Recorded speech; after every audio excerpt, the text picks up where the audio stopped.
మోకాళ్లలో గుజ్జును పెంచి నొప్పిని తగ్గించి సర్జరీని దూరం చేసే ఫ్రీడమ్ వాక్. కారుణ్య కర్పూర కటాక్ష నిరీక్షణేన తారుణ్య సంవలిత శైశవ వైభవేన ఆపుష్ణతా భువనమద్భుత విభ్రమేణ శ్రీకృష్ణ చంద్ర శిశిరీకురు లోచనం మే. ఓ కృష్ణచంద్రుడా, నా యొక్క కళ్ళని చల్లగా చేయమని కోరుతున్నాను. భాగవత కథాసుధ 5వ భాగంలోకి వచ్చాం. శ్రీకృష్ణ లీలలు వింటున్నాం. ఎందుకు యశోదానందులకి కుమారుడిగా జన్మించాడనే వివరం కూడా విన్నాం. ఇప్పుడు తర్వాత శ్రీకృష్ణ లీలలు తెలుసుకుందాం. సుఖమహర్షి నిరంతరాయంగా కృష్ణలీలల్ని పరీక్షణ్ మహారాజుకి తెలియజేస్తున్నాడు. కృష్ణుడి అల్లరి చేష్టలకు అప్పుడప్పుడు విసుకున్నా సహించలేక కోపగించిన గోకులంలో అందరికీ ఆయన అంటే పంచప్రాణాల పిల్లవాడంటే. అల్లరి చేష్టలు తలుచుకుంటే నిన్నేం చేశాడో తెలుసా, మొన్నేం చేశాడో తెలుసా అని ఒకళ్ళకొకళ్ళు చెప్పుకునేవాళ్ళు. మా ఇంట్లో మజ్జిగకుండ పగలగొట్టాడు మా పిల్లాడు అని ఒక ఆవిడ చెప్తే, మజ్జిగకుండేమిటి, పాలకుండే పగలగొట్టేశాడు మా ఇంట్లో అని పక్కపక్క నవ్వుతూ చెప్పుకునేవాళ్ళట. అప్పటికప్పుడు కోపం వచ్చినా తలుచుకుంటే సంతోషం వచ్చేది. అతన్ని అల్లరి చేష్టల్ని పాటలుగా పాడుకునేవాళ్ళు, ఎంతో సంతోషంగా ఉండేవాళ్ళు. ఒకరోజు యశోదాదేవి పరిచారకులందరికీ తలా ఒక పని అప్పగించింది. అయితే అందరూ తలా ఒక పని మీద వెళ్ళిపోయారు. పెరుగు చిలికే మజ్జిగ చిలుక్కోవాలి, ఆ పనికి ఎవరు లేరు. సరే ఆవిడే తనే కట్టుకుందాము, మజ్జిగ చేసుకుందాంలే అని ఏం చేసింది, కవ్వం తాడు బిగించింది. అక్కడి నుంచి తెల్లటి పట్టుచీర కట్టుకుందట. నడుముకి రత్నాలు పొదిగిన వడ్డాణం పెట్టుకుంది, బంగారు కంకణాలు ధరించింది. కొడుకు అల్లరి చేష్టల్ని నవ్వుకుంటూ తలుచుకుంటూ ఏం చేస్తోంది, మజ్జిగ చిలుకుతోంది. చిలుకుతుంటే ఈ గాజుల సవ్వడి, ఆవిడ వడ్డాణానికి ఉన్న మువ్వల మోత, ఈ కంకణాలు ఇక చల్ల చిలుకుతుంటే చేయి ముందుకి వెనక్కి వెళ్తుంటుంది. మంచి ఎక్సర్సైజ్ కూడా. ఈ కదులుతుంటే ఆ శబ్దము ఆవిడ పాడుతున్న పాటకి, ఆ పిల్లవాడి మీదకి తలుచుకున్న ప్రేమతో ఆవిడ నవ్వులకి అన్నిటికీ ఒక చక్కటి మ్యూజిక్ సెషన్ లాగా నడుస్తుంది అనమాట. ఆవిడ ఆనందంగా మజ్జిగ చిలుకుంటుంది. ఈ పిల్లవాడికి ఆకలేసింది. వచ్చి అమ్మ పాలిస్తావా అని అడిగాడు. ఆవిడేంది, వెన్న పడుతుందిరా, పాలు తాగుతుగాని ఉండమంది. అయినా సరే ఓ పదే పదే పాలు కావాలి నా చెయ్యి అని ఈ కవ్వని చేత్తో పుచ్చుకుంటున్నాడు. ఈ పుచ్చుకునే సరికల్లా ఏం చేశాడు, కవ్వాన్ని ఆపేస్తే తల్లి పాలిస్తుందని పిల్లాడి ఆలోచన అనమాట. ఆవిడ ఏం చేసింది, ఆ పెరుగు కుండ పక్కనే కవ్వాన్ని కొంచెం గోడ కానించి పెట్టి పిల్లాడిని ఒళ్ళో వేసుకుంది. ఇంతలో ఏమైంది, ఈవిడ దాలి మీద పాలకుండ పెట్టింది. ఇంట్లో పరిచారకులు ఎవరు లేరు. పాలు పొంగుతున్న శబ్దం వచ్చింది, కాగిన వాసన వస్తోంది. దాంతో ఈవిడ ఏం చేసింది, ఒళ్ళో ఉన్న పిల్లాన్ని దించుకు పక్కన కూర్చోబెట్టి ముందు వస్తానని అనేసరికల్లా ఆవిడకి ఒళ్ళు మండిపోయింది. పిల్లవాడికి కోపం వచ్చేసింది. ఏం చేసిందట, పక్కనే పొత్రం కనబడుతుంది, సన్నికల్ల మీద నూరే ఉంటాయి కదా, ఆ రాయి ఎత్తి పెరుక్కుండ పగలగొట్టేసేట. కొంచెం 4 ఏళ్ళు వచ్చినాయి, ఊహ బాగా వచ్చింది. దేంతో కొడితే ఏది పగులుతుందో తెలుసు అనమాట. కొట్టేసరికల్లా ఏం చేశాడు, పేరుకుండా కొట్టాడు. వెన్న పూర్తిగా అంతా కింద పడిపోయింది. అక్కడి నుంచి లోపల గదిలో చూస్తే ముందు రోజు తీసిన వెన్న పిడతల నిండా కనపడుతోంది. బోల్డ్ గుప్పెడు తిన్నాడు, నోట్లో వేసేసుకున్నాడు వెన్నంతా ఎత్తి. అక్కడి నుంచి 2 చేతులతోటి 2 గుప్పెళ్ళ వెన్న తీసుకున్నాడు. ఈవిడ పాలకుండా దింపి కింద పెట్టి చేతులు కడుక్కుని వచ్చేసరికల్లా ఏముంది, బాగా కనపడింది. మొత్తం పెరుకుండంతా పగిలిపోయింది, కనపడలేదు. ఆవిడకి ఒళ్ళు మండింది ఒక క్షణం. కానీ నవ్వొచ్చింది అనమాట. పిల్లాడికి మితిమీరిపోయింది అల్లరి. చుట్టుపక్కల ఇళ్ళ వాళ్ళంతా చెప్తుంటే నేను వినలేదు. సరే ఇవాళ ఒక దెబ్బ కొట్టైనా వీడిని లైన్లో పెట్టాలి, పిల్లాడిని ఎలాగా దారిలో పెట్టాలని ఒక చిన్న కర్రపొల పుచ్చుకుంది. ఇవి వెళ్ళి అటు ఇటు చూస్తే ఈ పిల్లాడు ఎక్కడున్నాడు, పెరట్లో ఒక రోలు ఉందట. ఆ రోలు తిరగేసింది. ఆ రోలు మీద కూర్చుని ఆ పక్కనే ఉన్న ఒక కోతి పిల్లకి తన చేతిలో ఉన్న వెన్న పెడుతున్నాడు. ఆవిడికి ఇది మరీ దుడుకు పని. తనకు తెలుసు కృష్ణుడికి కూడా, ఎందుకంటే కుండ పగలగొట్టాము, అది ఊరుకోకుండా మళ్ళీ లోపల నుంచి 2 గుప్పెళ్లతోటి వెన్న తీశాను. ఆ వెన్న పెడితంతా కింద పడిపోయింది, ఇల్లు వాకిలి ఏకమైంది. మజ్జిగ కుండ కింద పడితే ఎంత జిడ్డు, అదంతా తుడుచుకుని కడుక్కోవద్దు తెలుసు. వాళ్ళ అమ్మ కోపం వచ్చిందని తెలుసు. సరే ఏం చేస్తున్నాడు, ఆ కూర్చుని ఉన్నాడు కదా, ఈవిడ వెనకాల వెళ్ళింది నిదానంగా. తల్లి దగ్గరకు వస్తుందని ఆవిడ నడువుకి వడ్డాండానికి మువ్వలున్నాయి, చేతుల గాజులు, కాళ్ళకి పాంజేబులు, చీరల రెపరెపలు. ఈ శబ్దాలకి తల్లి వస్తుందని తెలుసుకుని పరిగెత్తేసరికల్లా ఇక ఆవిడ వెనకాల పరిగెత్తింది. గట్టిగా అరిచి ఏడవటం మొదలుపెట్టాడు. అమ్మ అమ్మ వద్దే అని అరుస్తున్నాడు. ఏడుపు, దొంగేడుపే అది. ఈ పరిగెడుతూ ఉంటే ఏమైంది, ఈ ఏడవటం, ఈ మొహం కళ్ళు పేస్తున్నాడు. కళ్ళ నిండా కాటికి పెట్టారు, మొహాన్ని కస్తూరి పొట్టు పెట్టారు. అదంతా చెరిగిపోయి బీభత్సంగా కళ్ళు మొహం ఏకంగా ఉన్నాయి. అసలే నల్ల పిల్లవాడు, ముఖం నిండా కాటుక. అక్కడి నుంచి ఈవిడ ఏం చేసింది, వెళ్ళి వెనకాల పడింది. అంతకండా పరిగెడుతున్నాడు. ఈవిడ అంత ఏం పరిగెడుతుంది, చిన్నపిల్లలతో తల్లులు పరిగెత్తాలంటే ఆయాసం ఆవిడికి. అక్కడి నుంచి మొత్తానికి దొరికేసరికల్లా ఏమనుకుంది, కొట్టబోయింది. బేర్మని ఇంకా పెద్ద శబ్దం పెంచేశాడు పిల్లాడు. సరే ఏమనుకుంది, కొట్టడం ఎందుకులే, కొట్టద్దు, పోనీ ఓ పని చేద్దాము, వీడికి బుద్ధి చెప్పాలనుకుంది ఆవిడ. కనుక్కొని ఏమనుకుంది, ఆ పక్కనే ఉంది కదా రోలు, ముందు రోలు మీద కూర్చున్నాడు కదా, ఆ రోలు దగ్గరికి లాక్కొచ్చింది చేయి పుచ్చుకుంది. రోలు కట్టేద్దాం అనుకుని ఏం చేసింది, ముందు ఈ కవ్వపు తాళ్ళు ఉంటాయి, కవ్వానికి కట్టేందుకు మజ్జిగ చిలకట అంటాడు, ఆ తాడు తెచ్చి వాడు నుంచోబెట్టింది. కట్టేద్దాం అనుకుంది, నడువుకి కడదాం అనుకుంది. అసలు చూడండి, ప్రపంచంలో లోపల బయట తేడా లేదు. పరబ్రహ్మం చిన్న స్వరూపం కాదు, ప్రపంచమంతా ఆవరించి ఉండేవాడు. ఆద్యంతాలు లేని వాడిని తాడుతో కట్టాలని అనుకుంటుంది. తల్లి అవటం వల్ల ఆవిడికి ఎంత భాగ్యం లభించిందో యశోదాదేవికి. ఈ తాడు పెట్టి కట్టబోయింది. ఎంత పిల్లవాడు, వాడి చిన్న చిరు బొజ్జ. ఈ తాడు దగ్గరికి రాలా. ఇదేమిటి తాడు సరిపోలేదు, ఇంకో తాడు పట్టుకొచ్చింది. పాత తాడికి ముడేసింది, మళ్ళీ కట్టబోయింది. ఇప్పుడు తాడు ఇంత జానెడు తగ్గుతోంది. ఇంకో తాడు పట్టుకొచ్చింది. ఎన్ని తాళ్లతోటో కట్టబోయింది. మనం నిన్నటి దాకా చేసుకున్న కార్తీక దామోదర ప్రీత్యర్థం అని చెప్పుకున్నాం చూడండి, ఆ దామోదర నామధేయం ఇందువల్లే వచ్చింది. ఈ కట్టబోయింది, కట్టి ఆవిడికి విసుగు పుట్టింది, ఆయాస పడిపోతోంది. మళ్ళీ వదిలేయటం, ఇంకో తాడు వెతుక్కురావటం, ఈ లోపల ఈ పిల్లాడు వెళ్ళిపోతాడేమో అని కంగారు హైరానా. ఈ తల్లి చెమటలు కక్కేస్తుంటే ఈయనకి జాలేసింది. అబ్బో అమ్మ ఆయాస పడుతోంది, సరేలే అని ఏం చేసింది, ఆ చిన్న బొజ్జ ఆవిడకి సరిపడా సైజుకి తగ్గిపోయింది. 10 తాళ్లతోటి కూడా కట్టలేని బొజ్జ ఒక తాడుతోటే కట్టేసేసింది. సరే ఏం చేసింది, తాడుతో కట్టుకొని ఇచ్చాడు. కట్టిన తర్వాత ఏం చేసింది, రెండో కొస రోలుకేసి కట్టేసేసి అందరూ అయ్యో పోన్లేమ్మా పిల్లాడమ్మా అంటే, సరేలే నా పిల్లాడు నా ఇష్టం, అల్లరి చేస్తున్నాడు, ఓ దెబ్బ కొడితే ఏడుస్తాడని తాడేసి కట్టాననుకుని వెళ్ళిపోయింది లోపలికి, ఇంటి పనులు చక్క తెచ్చుకోవడానికి. సరే కృష్ణుడు అటు ఇటు చూశాడు. కొంత దూరంలో 2 పెద్ద పెద్ద మద్ది చెట్లు నిటారుగా కనపడుతున్నాయి. ఇవేమిటట, యక్షులకి రాజైన కుబేరుడి కుమారులు ఇద్దరు, నలకూబరుడు మణిగ్రీవుడు అనేవాళ్ళు నారదుడి శాపానికి గురయ్యి ఇట్లా మద్ది చెట్లుగా మారిపోయేసరికల్లా ఈయన అడిగాడు, ఇదేమిటి ఇలా ఎందుకు జరిగిందని ఈయన అడిగితే పూర్వం ఆయన ప్రశ్న కూడా చాలా చక్కగా అడిగాడు.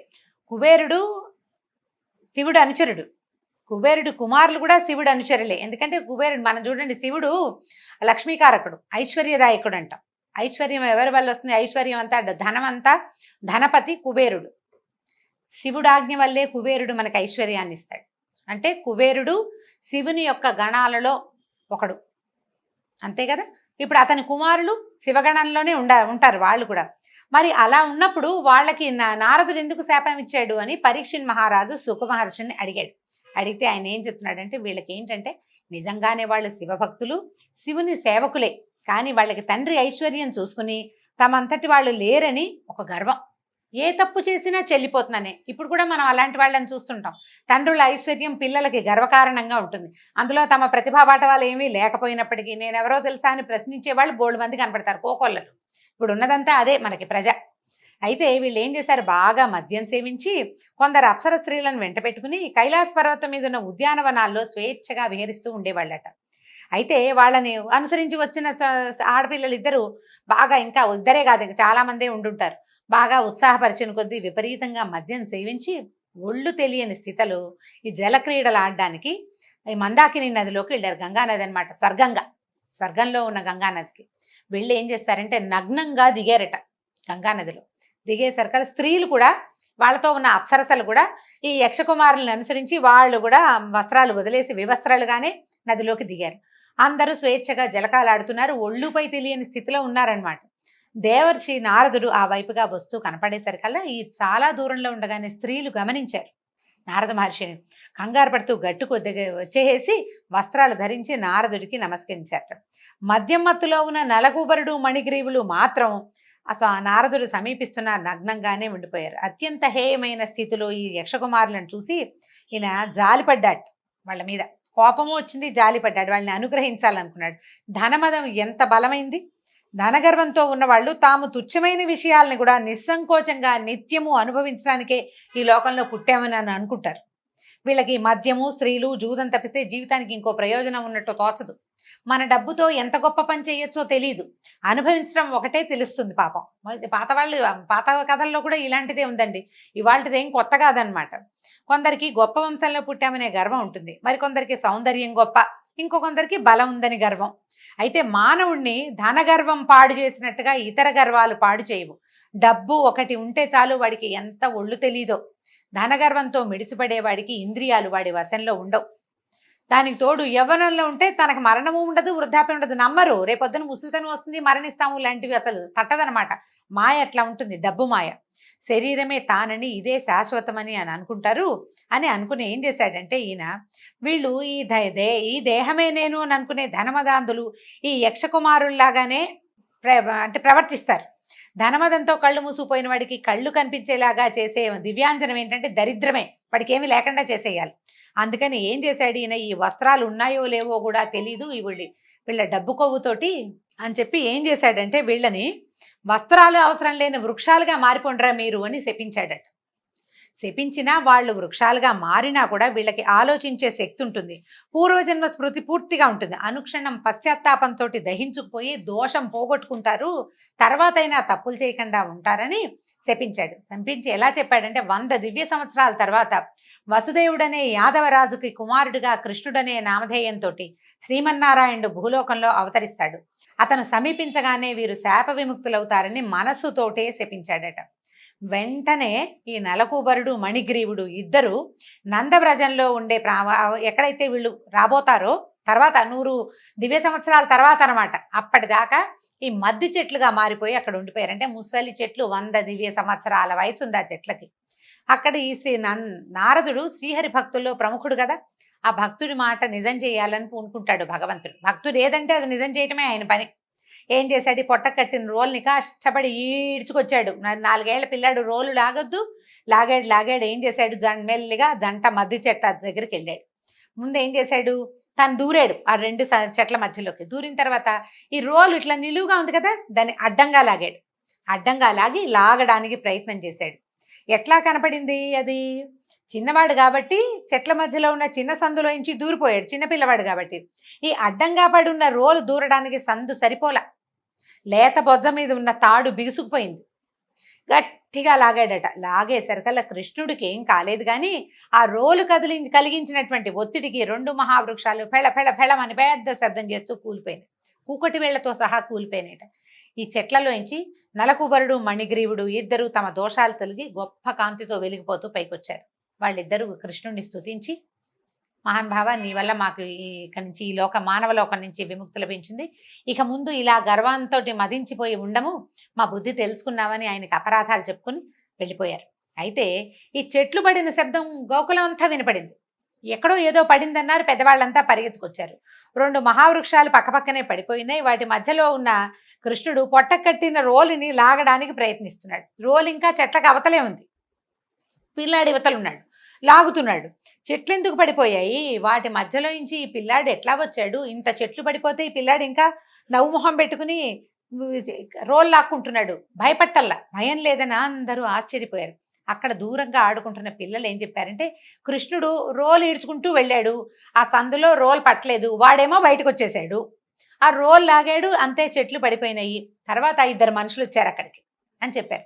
చెప్పేసరికల్లా చిన్నపిల్లాడు అంతంత చెట్లను ఎట్లా లాగుతాడు, అసలు ఆ రోల్ ఎట్లా ఈడ్చుకొచ్చాడు వీడి శక్తి అని ఆశ్చర్యపోయారు వాళ్ళు. అక్కడి నుంచి ఏం చేశాడు, నందుడు గబగబా అన్నాడు, కట్టును తాడు తీసి భార్యని ఏం కేకలేసాడో, పిల్లాడికి రోల్ కడతావా అనో ఏదో అనే ఉంటాడు, అనకుండా ఎందుకుంటాడు, నాన్నలు కేకలేరు అమ్మల్ని, అక్కడ కట్టావు చూడు పిల్లాడు అక్కడ పడ్డాడు, కాస్తుంటే ఆ చెట్టు పిల్లవాడి నెత్తిని పడిపోను అని ఏదో కేకలేసుకున్నారు. తర్వాత ఈ పిల్లాడిని ఎత్తుకుని తీసుకుపోయారు. అక్కడి నుంచి కొంచెం అల్లరి తగ్గించాడట. గోపికలు ఆడిచ్చినట్టు ఆడిచ్చేవాళ్ళు అందరూ, అది ఎగురు దూకు డ్యాన్స్ చెయ్యి అనేవాళ్ళు, చేస్తూ ఉండేవాడు. చూడండి, ప్రపంచంలోని సృష్టి స్థితి లయాల్ని తనకే క్రీడ భగవంతుడికి. ఆయన ఈ గోపికలు ఎట్లా ఆడిస్తే అలా ఆడుతుండేవాడు. నాట్యం చేయమంటే చేసేవాడు. అక్కడి నుంచి ఏం చేసేవాళ్ళు, చిన్న పనులు చేయించేవాళ్ళు. పిల్లలకి అల్లరి తగ్గించాలంటే ఏం చేయాలి, ఇప్పుడు మనం కూడా చేస్తున్నాం, ఆ పీట పట్టరా, ఈ గ్లాస్ తీసుకెళ్ళి పెట్టు, ఆ కుండ ఎత్తుకురామ్మా, ఆ దోణ్ణి విప్పమ్మా అని ఇలాగ ముద్దుగా చిన్న పనులు చేయిస్తే వాళ్ళ వెనకాల పడి పనులు చేస్తుండేవాడు. ఎట్లా కనపడేదంటే దేవతలందరూ అనుకునేవాళ్ళు, తనని ప్రేమించే వారికి భగవంతుడు ఎంత వశంవదుడుగా ఉంటాడో, ఎంత ప్రీతిగా వాళ్ళు చెప్పినవి వాళ్ళు అడిగినవి చేసి ఇచ్చేస్తాడో కనపడేటట్టుగా, ఎవరు ఎట్లా ఆడిస్తే అట్లా, ఎవరు ఏ పని చెప్తే ఆ పని చెప్తూ గోపికల వెనకాల పడి తిరుగుతూ ఉండేవాడట. తర్వాత కృష్ణలీలని మళ్ళీ వచ్చే భాగంలో తెలుసుకుందాం. నమస్కారం.